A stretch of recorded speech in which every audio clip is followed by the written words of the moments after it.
साईं की बात। बच्चे, साप्ताहिक पारायण शुरू करो मेरे बच्चे, साप्ताहिक पारायण शुरू करो। हाँ, मैं तुम्ही से कह रहा हूँ मेरे बच्चे कि साप्ताहिक पारायण करना शुरू करो। तुम्हें क्या लगता है मेरे बच्चे, ये मैं तुमसे नहीं कह रहा तो ये संदेश तुम तक नहीं पहुँचता। अगर तुम्हारे कानों तक ये पहुँचा है ना, तो समझ जाओ कि ये संदेश तुम्हारे लिए ही है मेरे बच्चे। मैं चाहता हूँ कि तुम साप्ताहिक पारायण शुरू करो, और जैसे ही साप्ताहिक पारायण समाप्त होगा ना मेरे बच्चे, तो उसके बाद लीला देखना कि लीला कैसे घटित होती है तुम्हारे जीवन में।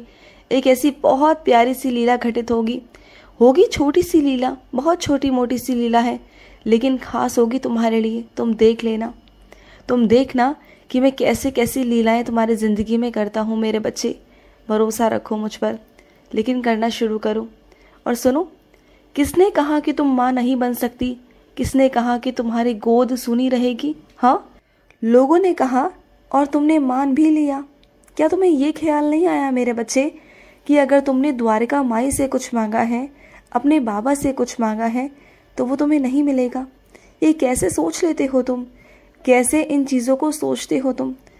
मैं तुम्हें भरोसा दिलाता हूँ मेरे बच्चे कि तेरी गोद सूनी नहीं रहेगी, तुझे संतान की प्राप्ति होगी। हाँ मेरे बच्चे, मैं तुझे बहुत सारा आशीर्वाद दे रहा हूँ, बहुत सारा आशीर्वाद। चिंता मत कर, तेरी भक्ति, तेरी पूजा, तेरी सेवा व्यर्थ नहीं जाने दूंगा मैं। भरोसा कर मेरे बच्चे, मुझ पर भरोसा रख। तुझे बिखरने नहीं दूंगा, टूटने नहीं दूंगा। जिस चीज़ की वजह से तेरा रिश्ता खतरे में आ चुका है ना, वो चीज़ मैं लाकर दूंगा तेरी ज़िंदगी में, वो खुशियाँ मैं लाकर दूंगा। तो बिल्कुल चिंता मत कर, तेरे रिश्ते की डोर को मैं बनाए रखूंगा। और सुन मेरे बच्चे, किसी की भी परिस्थिति जाने बिना उसके बारे में सोचना, उसके बारे में गलत सोचना, उसके बारे में मन में विचार लाना, ये गलत बात है मेरे बच्चे।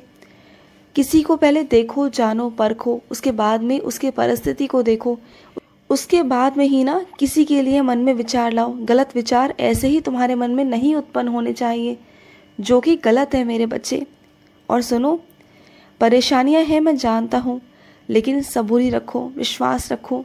तुम्हारे अंदर सबूरी तो बहुत है, विश्वास भी कर रहे हो, लेकिन कहीं ना कहीं तुम्हारा विश्वास जो है ना, वो डगमगा रहा है मेरे बच्चे। तुम्हारा विश्वास थोड़ा सा डगमगा रहा है, तुम्हारे मन में थोड़ी सी शंकाएं उत्पन्न हो रही हैं, कुछ अजीब सा महसूस हो रहा है तुम्हें, तुम घबरा रहे हो। घबराते क्यों हो मेरे बच्चे? मैं तुम्हें हर तरीके से मदद पहुंचा रहा हूँ मेरे बच्चे। तुझे अंदाज़ा भी नहीं होगा मेरे बच्चे, बिल्कुल अंदाज़ा नहीं होगा कि मैं कैसे कैसे तेरे लिए मदद पहुंचा रहा हूँ। शायद तुझे दिखाई नहीं दे रहा, लेकिन मैं मदद कर रहा हूँ मेरे बच्चे। हर तरीके से, हर माध्यम से तुझ तक मैं पहुंचा रहा हूँ। और सुन, उदी की इज्जत करना सीखो मेरे बच्चे। उदी ऐसे ही इधर उधर मत रखा करो। उदी को हमेशा मंदिर में रखो, या किसी ऐसी जगह पर रखो जहाँ स्थान साफ हो, उस स्थान पर रखो, क्योंकि उदी मेरा आशीर्वाद है। उदी की तुम जितनी इज्जत करोगे, उदी उतना ही तुम्हारे ज़िंदगी में कारागार होगी मेरे बच्चे। तो उदी की इज्जत करना सीखो। उदी को इधर उधर कहीं ऐसी जगह मत रखा करो जहाँ उदी की बेकदरी हो मेरे बच्चे। और सुनो, किसी भी वाद विवाद में पढ़ना बंद करो। किसी भी वाद विवाद में पढ़ने से बचो मेरे बच्चे, इससे समय बहुत व्यर्थ होता है। हो सके तो श्रोता बनो। हाँ, श्रोता बनो मेरे बच्चे, क्योंकि तुम बोलते ज़्यादा हो। बोलो मत, सुनो, श्रोता बनो। किसी वाद विवाद में अगर बोलोगे, पढ़ोगे, तो खुद ही परेशान हो जाओगे। अगर सुनोगे ना, तो बात इतनी लंबी नहीं जाएगी। और सुनो, जब सुबह सुबह उठते हो ना, तो सबसे पहले मेरे पास आया करो, अपने बाबा के पास। सबसे पहले मेरा आशीर्वाद लो, अपने माता पिता का आशीर्वाद लो, और उसके बाद में ही घर से बाहर जाया करो मेरे बच्चे।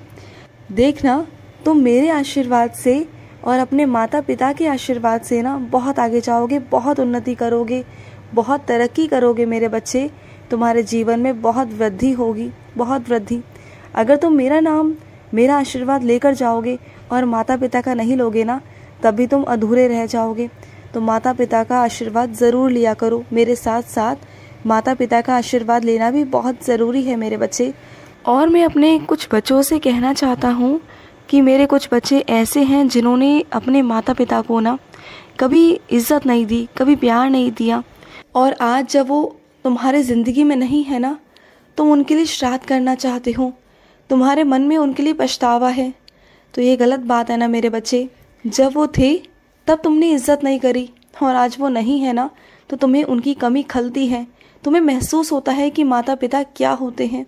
तो सुनो, अब जब तुम श्राद्ध करना चाहते हो ना, भोजन बनाना चाहते हो ना, तो एक काम करना, वृद्ध आश्रम जाना मेरे बच्चे। वृद्ध आश्रम में जाकर ना भोजन करा कर आना, तुम्हारे माता पिता तक पहुंच जाएगा। इतना काम ज़रूर करना, क्योंकि तुम्हारे माता पिता के रूप में ऐसे बहुत सारे माता पिता हैं जो बेसहारा हैं। उन्हें खाना खिलाकर आना, तुम्हें उनसे बहुत सारी दुआएं मिलेंगी, बहुत सारा आशीर्वाद मिलेगा। और सुनो मेरे बच्चे, मेरे कुछ बच्चे ऐसे हैं जो अपनी जिम्मेदारियों से भाग रहे हैं, तो अपनी जिम्मेदारियों से भागो मत मेरे बच्चे। जिम्मेदारियों से कहाँ भागोगे और कब तक भागोगे मेरे बच्चे? जिम्मेदारियों से तुम जितना भागोगे ना, जिम्मेदारियाँ तुम्हारा पीछा नहीं छोड़ेंगी। तो जिम्मेदारियों को पूरा करते चलो मेरे बच्चे, जिम्मेदारियों को साथ साथ पूरा करो और पूरी होती चली जाएंगी। तुम जितना बढ़ाओगे उतना बढ़ेंगी ना। जिम्मेदार बनो मेरे बच्चे, तुम बड़े हो चुके हो, अब छोटे बच्चे नहीं हो तुम, जिम्मेदार बनो। और वर्तमान की जो परेशानियां हैं ना, उसे उसी समय ना सुलझाने की कोशिश करो। वर्तमान में जो भी परेशानियां हैं उसे सुलझाओ ना। तुम्हारे सामने समस्याओं का हल भी होता है, लेकिन तुम सिर्फ और सिर्फ समस्या देखते हो, परेशानी देखते हो, हल की तरफ तुम्हारा ध्यान ही नहीं जाता। अगर हल की तरफ ध्यान जाएगा ना, तो समस्याएं उत्पन्न इतनी होंगी नहीं मेरे बच्चे। समझो मेरी बात को। तुम्हें ऐसा क्यों लग रहा है कि तुम्हारे सारे रास्ते बंद हो चुके हैं? तुम ये भी तो सोच सकते हो ना कि अगर तुम्हारे लिए एक रास्ता बंद है तो तुम्हारे बाबा तुम्हारे लिए 10 रास्ते खोल देंगे। अरे इतना भरोसा रखो मुझ पर कि तुम्हारा अगर एक रास्ता बंद है ना, तो तुम्हारे लिए मैं 10 रास्ते खोलूंगा। भरोसा रखो। तुम मेरे बहुत प्रिय बच्चे हो, तुम मेरे पसंदीदा बच्चे हो, बहुत प्यारे हो तुम। क्या मैं तुम्हारे लिए इतना नहीं करूँगा? मैं करूँगा मेरे बच्चे। और सुनो, आज तुम्हें लग रहा है ना कि तुम्हारे ज़िंदगी में बहुत सारी परेशानियां उत्पन्न हो रही है, बाबा आप ये क्या कर रहे हो? लेकिन जब तुम अपनी ज़िंदगी में आगे बढ़ जाओगे ना, बहुत आगे, तब जाकर तुम्हें एहसास होगा कि जो किया था मैंने वो तुम्हारे भले के लिए किया था। कितनी कठिन परिस्थितियां थीं जिनसे मैं तुम्हें बाहर निकाल कर लेकर आया। ये तुम्हें अभी समझ में नहीं आएगा, बिल्कुल नहीं आएगा, लेकिन ये तब आएगा जब तुम आगे बढ़ चुके होगे। तब तुम्हें लगेगा कि हाँ साईं आप बिल्कुल ठीक कहते थे। वैसे तुम्हें फिक्र करने की ज़रूरत नहीं है मेरे बच्चे, मैं सब कुछ ठीक कर दूंगा मेरे बच्चे, सब कुछ। मैंने तुम्हारी अर्जी को स्वीकार कर लिया है। जो तुम रोज़ मेरे आगे अर्जी लगा रहे हो ना, तुम्हारा कोई काम ऐसा है जो बहुत रुका हुआ है, बहुत हद तक रुका हुआ है, बहुत दिनों से परेशान हो तुम, तो सुनो, मैंने तुम्हारी उस परेशानी को दूर करने का हल निकाल लिया है मेरे बच्चे। तुम्हारी जो अर्जी है ना, उसे मैंने सुन लिया है। आखिरकार मैं तुम्हारी वो अर्जी पूरी करने वाला हूँ, स्वीकार कर लिया है मैंने। सिर्फ मुझे 2 या 3 महीने दो मेरे बच्चे, 2-3 महीनों के अंदर तुम्हारी अर्जी पूरी हो जाएगी। जो भी तुमने अपने बाबा से अर्जी लगाई है ना, मैं उसे 2-3 महीने के अंदर पूरी कर दूंगा मेरे बच्चे, बिल्कुल कर दूंगा। और सुनो, तुम्हारे मन की बातों को मैंने पढ़ लिया है मेरे बच्चे, चाहे तुम मुझसे कहो या ना कहो, तुम्हारे मन में जो भी छुपा है ना, वो सब मैंने पढ़ लिया है। तुम बहुत सारी बातें ऐसी हैं जो मुझसे नहीं कहते हो, लेकिन मैं तुम्हारे मन की बातों को भी पढ़ लेता हूँ। तुम्हें क्या लगता है, क्या मैं तुम्हारे शब्दों तक जाता हूँ? नहीं, मैं तुम्हारी अंतर आत्मा तक जाता हूँ, तुम्हारी अंतर आत्मा के शब्दों को पढ़ता हूँ, तुम्हें पढ़ता हूँ मेरे बच्चे। तुम मेरे बच्चे हो और तुम्हारा कुछ भी छुपा नहीं मुझसे, कुछ भी नहीं छुपा, क्योंकि मैं तुम्हारी साईं माँ हूँ। मैं तुमसे बहुत प्यार करता हूँ, इसलिए मैं तुम्हें अकेला कभी नहीं छोड़ सकता और अब भी नहीं छोड़ूंगा। चाहे तुम मुझसे कितना भी नाराज़ हो जाओ, कितना भी रूठ जाओ, लेकिन मैं तुम्हें अकेला कभी नहीं छोड़ूंगा, कभी नहीं। खुश रहो। आज का मध्याह्न साई संदेश समाप्त हुआ।